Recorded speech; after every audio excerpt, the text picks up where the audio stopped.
Hello दोस्तों, REC के बारे में वीडियो में हम बात करेंगे। कंपनी डिविडेंड के अनाउंसमेंट करने वाली है। हम वीडियो में लाइव डिविडेंड यील्ड किस हिसाब से रही है पिछले कुछ सालों में उसको डिस्कस करेंगे और बिजनेस को भी हम जानने वाले हैं। सबसे पहले दोस्तों, जनवरी 30 सोमवार का दिन है, नोट करके रखिए। जिस दिन अक्टूबर से दिसंबर 2022 मतलब जो क्वार्टर 3 के जो रिजल्ट्स हैं वो आरईसी के आने वाले हैं और दूसरा इंटरिम डिविडेंड भी डिक्लेयर होने वाला है। अब हम एक लाइव डेमो यहां पर आपके साथ डिस्कस करते हैं। तो मैंने कहा दूसरा इंटरिम डिविडेंड, तो जो पहला इंटरिम डिविडेंड है दोस्तों आप यहां देख सकते हैं, 5 रुपए का ये डिविडेंड ऑलरेडी नवंबर के महीने में एक्स डेट थी, ये डिविडेंड ऑलरेडी आ चुका है।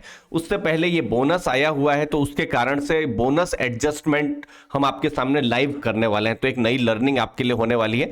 अब हम पिछला फाइनेंशियल ईयर मतलब FY22 को देखें तो कंपनी ने 4 बार डिविडेंड दिया था। 4 रुपए 80 पैसा, 6 रुपए, 2.5 रुपए और 2 रुपए। ये 1 रुपए 71 पैसा FY21 का डिविडेंड था। अगर आप इनको ऐड कर लेते हैं तो टोटल 15 रुपए 30 पैसे का ये डिविडेंड होता है। लेकिन अभी का जो प्राइस है जो 124 है, उसमें आप अगर 15 रुपए 30 पैसों को अगर आप कैलकुलेट करेंगे तो सही नहीं बैठेगा। क्यों? क्योंकि कंपनी ने बीच में अभी अगस्त के महीने में बोनस का अनाउंसमेंट किया था और बोनस उन्होंने 1:3 के रेशियो में दिया था। मतलब अगर आपके पास 3 शेयर थे तो आपके 4 शेयर हो गए थे। तो इसीलिए ये हम जो डिविडेंड है उसको बोनस एडजस्ट करना पड़ेगा। तो हम कैसे करेंगे, जैसे 15 रुपए 30 पैसे का ये डिविडेंड है तो उसको मैं मल्टीप्लाई करूंगा 3 के साथ और डिवाइड करूंगा 4 के साथ।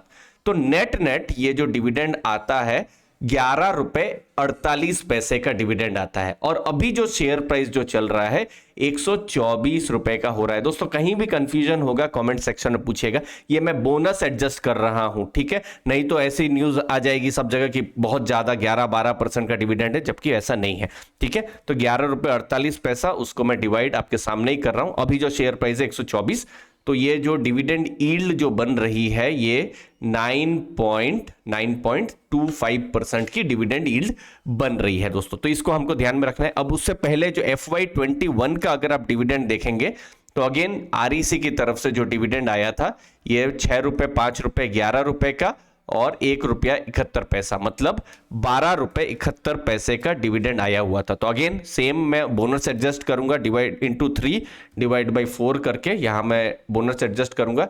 9 रुपए 53 पैसे का ये जो है डिविडेंड यहां पर आप देख सकते हैं उस समय में कंपनी ने दिया हुआ था, ठीक है?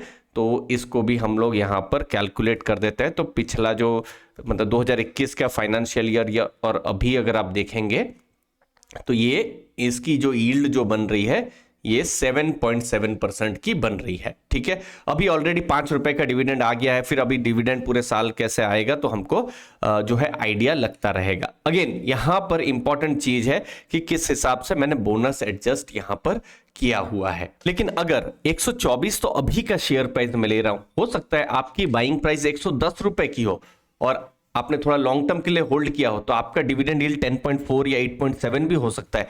आपने अगर 100 रुपए की आपकी बाइंग प्राइस हो तो 11.5% और फिर 9.5% भी डिविडेंड यील्ड हो सकती है। इसीलिए यहां पर अभी का जो शेयर प्राइस है 124 वो मैंने लिया हुआ है।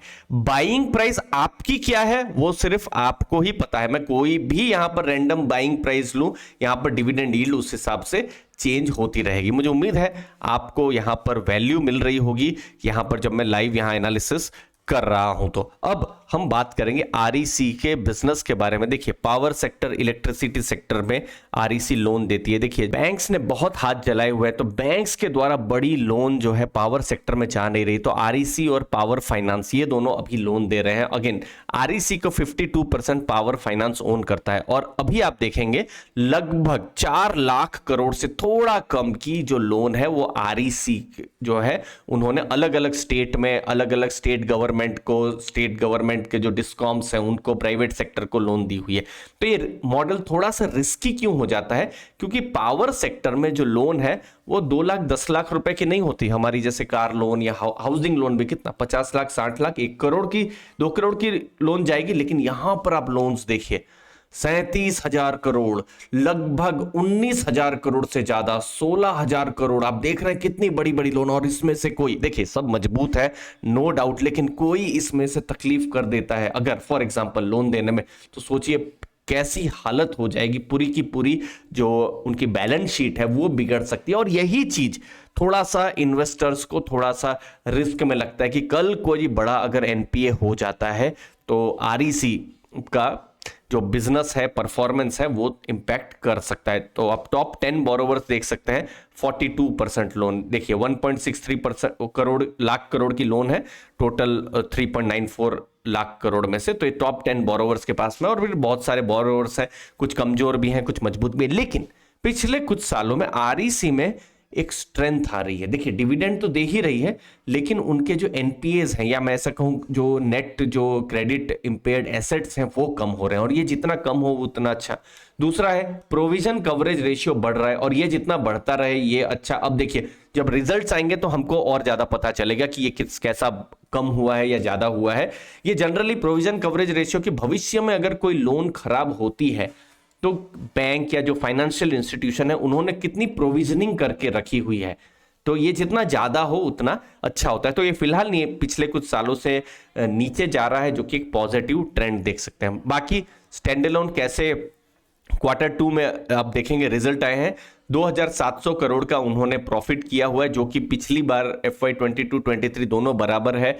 6 महीनों में 4985 करोड़ अप्रैल से सितंबर उन्होंने प्रॉफिट किया था, जो कि इस बार 5176 करोड़, तो प्रॉफिट भी बराबर ही है। अगर कुछ अच्छा रिजल्ट आता है या स्टेबल रिजल्ट भी रहता है, कोई शॉक नहीं आता है, तो फिर पॉजिटिव यहां पर हो सकता है।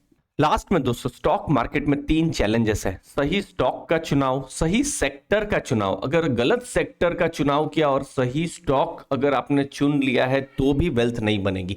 और सबसे इंपॉर्टेंट है खुद का इन्वेस्टमेंट फ्रेमवर्क होना। बहुत सारे इन्वेस्टर सोमवार के दिन इंट्राडे ट्रेडर बन जाते हैं, लेकिन मंगलवार के दिन वैल्यू इन्वेस्टर बन जाते हैं, और बुधवार के दिन लॉन्ग टर्म इन्वेस्टर बन जाते हैं। नहीं, आपकी एक खुद की एक पर्सनल इन्वेस्टमेंट फिलॉसफी होनी चाहिए, और वही हमारा ऑब्जेक्टिव है। हम कोई भी स्टॉक टिप पर भरोसा नहीं करते, सिर्फ लर्निंग पर हमारा फोकस है।